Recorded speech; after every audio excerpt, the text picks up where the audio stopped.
వి gold trusted gold buyers. మీరు తాకట్టు పెట్టిన బంగారాన్ని విడిపించి ఈ రోజు ఉన్న మార్కెట్ ధరకు కొనబడును.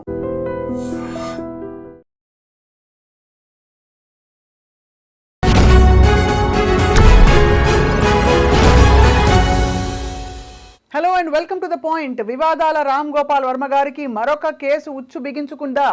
మనకి ప్రస్తుతం చూస్తుంటే వార్తలు, ముంబై హైకోర్టు దాదాపు ఒక నాన్ బెయిలబుల్ వారెంట్ ఇస్తున్నట్టుగా వార్తలు వచ్చాయి.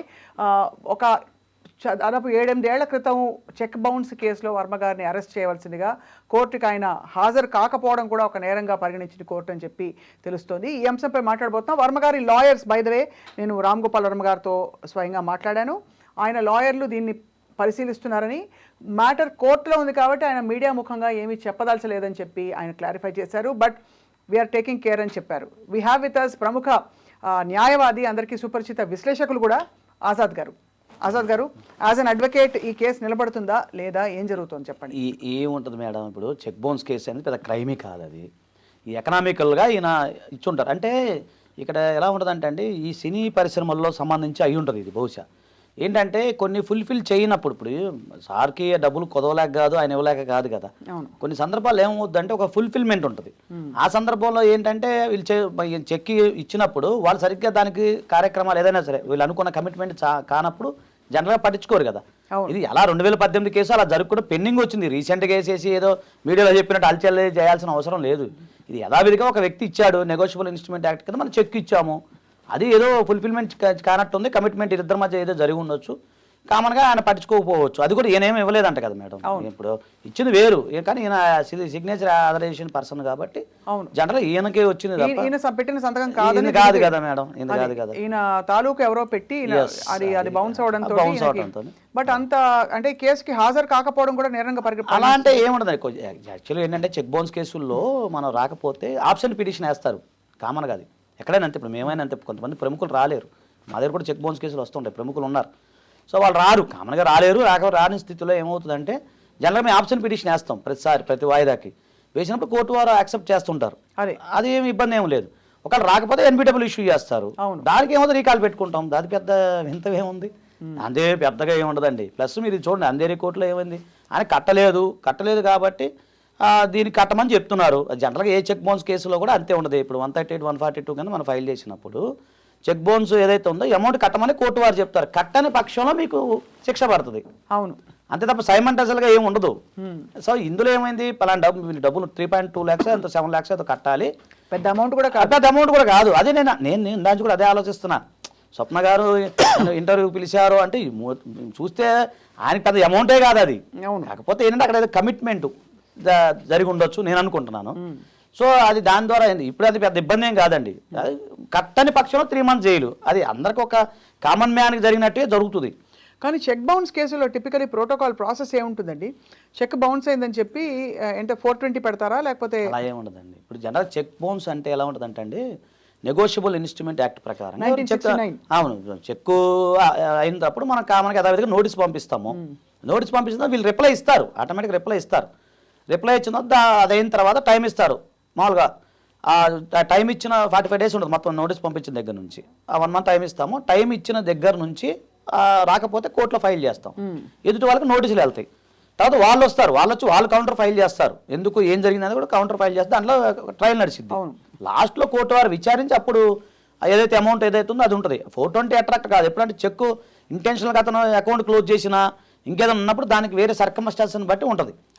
ఇదేంటంటే నేను తెలిసి వ్యాపారాత్మకంగా జరిగి ఉండొచ్చు, పర్సనల్ కాదు. అక్కడ ముంబై ఆయనకును సార్కి ఏం సంబంధం అంటే వ్యాపారాత్మకంగా జరిగి ఉండొచ్చు తప్ప.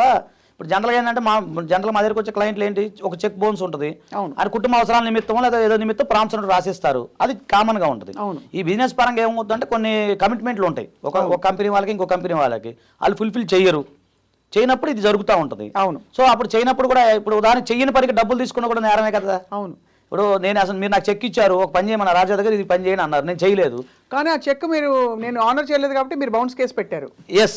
సో తెలీదు అక్కడ సర్కమ్స్టాన్షియల్ గా ఏం జరిగిందో, ఏ పని జరగాల్సి ఉంది అది తెలీదు. కానీ మరి 3 నెలలు జైలుకి వెళ్తారని చెప్పి వచ్చిన వార్తల్లో ఎంత అప్పీల్ ఉంటుందండి. ఇప్పుడు మీకు ఏముండదండి ఇందులో, అంటే పేరు చెప్పకూడదు. 2 ప్రముఖ సినీ యాక్టర్స్ 2 ఉన్నారు, మన గతంలో వచ్చారు. 2 హీరో గారు, ఆ గతంలో హీరోయిన్. వచ్చిన తర్వాత ఆమెకు కూడా చెక్ బౌన్స్ అయింది, నాంపల్లిలో జరిగింది. జనం అప్పీల్కి వెళ్ళాము ఆటోమేటిక్గా. తర్వాత ప్రముఖ కమెడియన్ గారు ఉన్నారు, మేమే చేస్తున్నాం కేసు. దాంట్లో ఏమైంది, అది కూడా అదర్ సైడ్ ఒక నిర్మాత గారు పంపించినాము, అవ్వలేదు. ఆయన అప్పీల్కి వెళ్ళారు. సో ఇది కూడా అప్పీల్కి వెళ్తారు తప్ప ఇదేమి పెద్దగా ఇదేమి లాండ్ ఆర్డర్ ప్రాబ్లం కాదు. ఈ మధ్య కాలంలో సోషల్ మీడియాలో ఆయన పెట్టిన మీమ్స్ తాలూకు అంటే అది ఐటీ యాక్ట్ కిందకు వస్తుందని అది వేరు కదండి. ఆ హడావిడి అయిన తర్వాత మళ్ళీ వచ్చిన డెవలప్మెంట్ కాబట్టి మళ్ళీ ఏమైనా జరుగుతుందా అనే ఒక క్యూరియాసిటీ మొదలైంది. అవునండి. ఇప్పుడు ఇది గమనించాల్సింది ఏంటంటే ఇది రాజకీయ పరిణామాలు కావు, అది వేరు. అది ఆయన పెట్టింది, అది దాని యొక్క పరిస్థితి. ఇది 2018 కేసు. సో కామన్గా యథావిధిగా కోర్టు తన పని తాను చేసుకుంది, చట్టం తన పని తాను చేసుకుంది.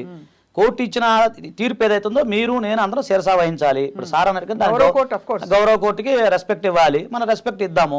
నెక్స్ట్ ఈయనకున్న హక్కు ఏంటి, ఫర్దర్గా దానికి సంబంధించి అప్పీల్కి వెళ్తారు, అంతే కదా. దానివల్ల ఏముంటుంది, ఫర్దర్ అప్పీలేట్ కోర్టు వాళ్ళు విచారించి స్టే ఇవ్వటమా, లేదా ఫర్దర్గా దీని మీద ఎంక్వైరీ చేయటమా, లేదా 50% అమౌంట్ కట్టమని అంటమా, అలా జరుగుతుంది తప్ప 3 నెలలు ఆయన జైలుకి ఏమీ వెళ్ళేదేముంది. కానీ ఇక్కడ ఏంటంటే నిన్న మొన్ననే ఆయన ఈ మధ్య కాలం చూశారు కదా, సత్య సినిమా చూసిన తర్వాత ఆయన ట్విట్టర్ మొన్ననే ముంబై వెళ్ళొచ్చారు, చూశారు కదా. అవునండి. అక్కడ చాలా భావోద్వేగంతో ఆయన ఒక ట్వీట్ పెట్టారు, వరుసగా ట్వీట్లు పెట్టి నేను మారిన మనిషిని, నేను మళ్ళీ సత్య తరహాలో సినిమాలు తీయబోతున్నానని చెప్పి ఆయన నేను ఎంత టైము నాకు అన్నీ తెలుసు అనుకోవడం, అది ఇదందరి సినిమా మేకర్స్కి వచ్చే ఒక కష్టం, ఒక ఇబ్బంది ఏమిటంటే అన్నీ వాళ్ళకి తెలుసు అనుకోవడం. కాబట్టి ఇకపై నుంచి మీరు చూస్తే ఇలాంటి సినిమాలు నేను తీయబోతున్నానని చెప్పి సత్య గురించి ప్రస్తావించారు. అవునండి. అది అయిన వెంటనే ఇది ఒక దిష్టిలాగా. అంతేనండి, అది సహజం కదా మేడం. ఇప్పుడు మీరు అన్నట్టు దిష్టే, మీరు అన్నట్టు ఏముంటుంది, ఏం కాదు. ఇప్పుడు సార్ మారారు, మంచిగా చేస్తుంటే ఎవరికైనా కాదు, మార్పు అనివార్యం, మార్పు రావాలి.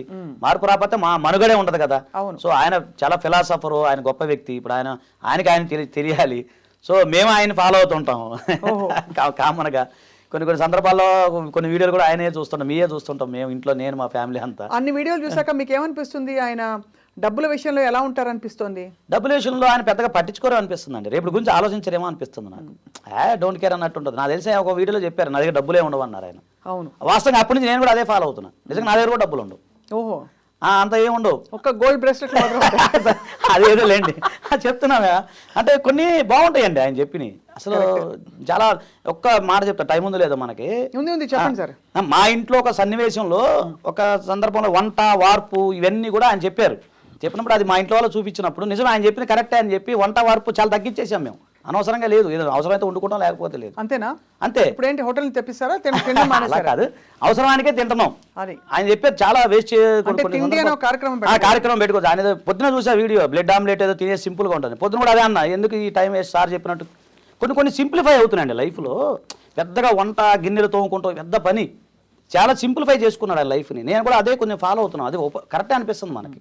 బట్ ఈ వ్యక్తి మీద మరి ఆయన విప్లవాత్మకంగా మాట్లాడిన ధోరణిలో గతంలో ఒక అంటే ధార్మికమైన కేసులు ఆయన మీద రావడం, ధర్మం పట్ల ఆయన కొంచెం ఒక అవాకులు చెవాకులు అన్నారని చెప్పి. సో దీనిపై మీ అభిప్రాయం ఏంటి? ఆయన కేర్ చేయరా? చట్టాన్ని మళ్ళీ చాలా గౌరవించే వ్యక్తి, చాలా గౌరవిస్తారు ఆయన. ఎప్పుడు లీగల్ భాష మాట్లాడతారు. సబ్జెక్ట్ తెలుసండి. ఇవాళ కూడా ట్విట్టర్ ముఖంగా పెట్టారు, చూసారు కదా, the matter is in court, I cannot talk now. ఆయన చాలా ప్రతి సినిమా కూడా అంతకుముందు ఒక సినిమా తీశారు, అది కూడా ఇక్కడ తీయలే, వేరే దేశాల్లో తీశారు. సో ఆయన చాలా లీగల్ పరంగా మంచి నాలెడ్జ్ ఉందండి, లీగల్ సబ్జెక్ట్ నాలెడ్జ్ ఉంది. ఏదేమైనా ఒకటండి, ఇప్పుడు ఆయన ఒక ఫిలాసఫరు. ఇప్పుడు మీకు తెలిసిందేం కాదు, ఆయన ద్వారా ఒక IPS officer, young IPS officer ఆయన్నే తీసుకొని అయ్యాడు. అది చాలా గొప్ప కదండి. అవును, చాలా గొప్పతనం. అక్షయ్ కుమార్ ఆయన డైరెక్ట్గా చెప్పేశారు, మీ గైడ్ ఎవరంటే ఆయన చెప్పి ఆయన చెప్పడం జరిగింది, ఐపీఎస్ ఆఫీసర్ గారు. సో అలాంటి వ్యక్తి సహజం అండి. ఇప్పుడు సూర్యుడిని చూసి సహజంగా అందరూ మనం మూసామనుకోండి, మూస్తే మన మీద పడుతుంది, అది పెద్ద పట్టించుకోవాల్సిన. సో ఇది పెద్ద గౌరవ కోర్టుని అంతే పూర్తిగా గౌరవిస్తూ కానీ అప్పీల్ వెళ్తారు, ఆయనకున్న రైట్ ఆయనకుంటది, అంతే తప్ప ఏం లేదండి దీంట్లో, పెద్దగా ఏం లేదండి. రైట్. ఆజాద్ గారు, చాలా మంది అభిమానులు అలాగే క్యూరియాసిటీ ఉన్న వాళ్ళందరికీ వాళ్ళ డౌట్లని క్లియర్ చేసినందుకు మీకు ధన్యవాదాలు. నమస్తే అండి.